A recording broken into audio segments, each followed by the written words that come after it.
एक साईं बाबा का कोई कोई उनका पिक्चर थी कोई साईं बाबा की, तो हम उसको देख रहे थे, तो हमने उसको देखा, तो हमने फिर उसमें नीचे कमेंट किया कि साईं कोई भगवान या देवता नहीं थे। तो उसके बाद उसपे बहुत सारे कमेंट आए, बाद में हमने उस पर बहुत सारे पॉजिटिव कमेंट भी आया, बहुत सारे लोगों ने मतलब बोला कि आप गलत बोल रहे हैं, और कई लोगों ने बोला कि आप ठीक कह रहे हैं। तो उसमें बहुत सारे लोगों ने बहुत कुछ बातें की, तो मुझे लगा कि भाई अब इस पर तो बात होनी चाहिए, तो उस पर हमने भी रिप्लाई दिया। लेकिन मैं जो यहाँ बताना चाहता हूँ ये कि भाई मैं उस बात पर अभी भी अडिग हूँ, क्योंकि साईं कोई भगवान नहीं थे, ना ही कोई देवता थे। क्योंकि जो भी देवता, जो भी नारायण या जो जिसके बारे में हम लोग पूजा पद्धति में जिनका सम्मान करते हैं, या जिनको भी हम मानते हैं, सम्मान तो हम सभी का करते हैं, लेकिन जिनको हम भगवान मानते हैं उनका जिक्र हमारे शास्त्रों में, हमारे पुराणों में आता है, बार बार आता है, और हम उन्हीं का सम्मान और मतलब उस रूप में उन्हीं का सम्मान करते हैं। लेकिन साईं का कहीं भी जिक्र जो है किसी शास्त्र में या किसी पुराण में नहीं मिलता है। तो जब नहीं मिलता है तो उनको हम भगवान नहीं मानते, और नहीं मानते तो नहीं मानते, और नहीं मानेंगे, सीधी सी बात है। अब वो आ जाती है बात कि भाई आखिर ऐसा क्यों है, लोग क्यों मानते हैं। तो मानने की बात यह है कि अभी अगर आपको लगता है कि नहीं हम गलत कर रहे हैं, तो आप जाके गूगल करिए। अभी 190 साल के आसपास हुआ इनका जन्म, जो हुए करीब 1836 या 30 के आसपास इनका जन्म हुआ था। उस समय भारत देश में जो है ब्रिटिश शासन था, और भारत जो है वो अंग्रेजों का गुलाम था।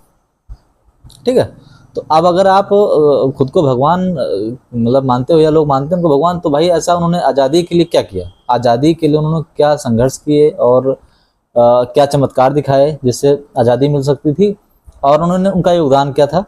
और फिर जो कल्कि अवतार हमारे शास्त्रों में है कि भाई कल्कि अवतार कलयुग के अंत समय में लेंगे, तो कल्कि अवतार से पहले साईं अवतार कौन सा अवतार है। जो लोग कहते हैं साईं राम, साईं कृष्ण, बहुत सारी चीज़ें करते हैं, तो उनसे प्रश्न है कि भाई फिर शास्त्रों में वर्णन क्यों नहीं। भविष्य पुराण में जब पहले से ही लिखा हुआ है कि कल्कि अवतार होगा, तो कल्कि अवतार होगा, तो फिर साईं अवतार क्यों नहीं लिखा गया। तो शास्त्र हमारे झूठे तो है नहीं, तो शास्त्र को मानते हैं और लोगों को नहीं मानते, क्योंकि प्रचार के माध्यम से किसी को भी भगवान बना सकते हो और किसी को शैतान बना सकते हो। ये प्रचार के माध्यम से, जो मीडिया है और जो टेलीविज़न है, इसके माध्यम से किसी को भी आप भगवान और किसी को भी आप शैतान बना सकते हो। इसलिए जो हमारे शास्त्रों में, हमारे पुराणों में, जो हमारे वेदों में लिखा हुआ है, हम उसी को मानते हैं और उन्हीं को मानेंगे। और इसके बाद जो है हमारे जो शंकराचार्य जी हैं, शंकराचार्य नारायण के बाद अगर पृथ्वी पर कोई हमारे धर्म के मामले में सबसे ज़्यादा ज्ञानवान है, तो वो शंकराचार्य जी लोग होते हैं।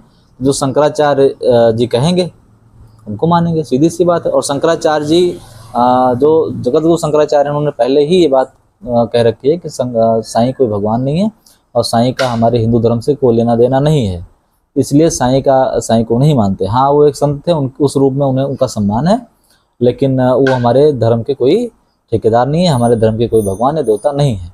इस बात पर हम पहले भी अडिग थे और अभी भी अडिग हैं। मतलब हमारे अडिग होने ना होने से किसी को कोई फर्क नहीं है, बट हमारी जो अपनी सोच है हम आपको कह रहे हैं। तो आप लोग क्या सोचते हैं ये कमेंट करना, और जिनको लगता है कि मैं सही कह रहा हूँ वो भी कमेंट करें, जो लगता है हम गलत कर रहे हैं वो भी कमेंट करें, और बताएं कि हम गलत क्यों कह रहे हैं। हम उस पर भी वीडियो बना के आपको जो है आगे बताएंगे आपको।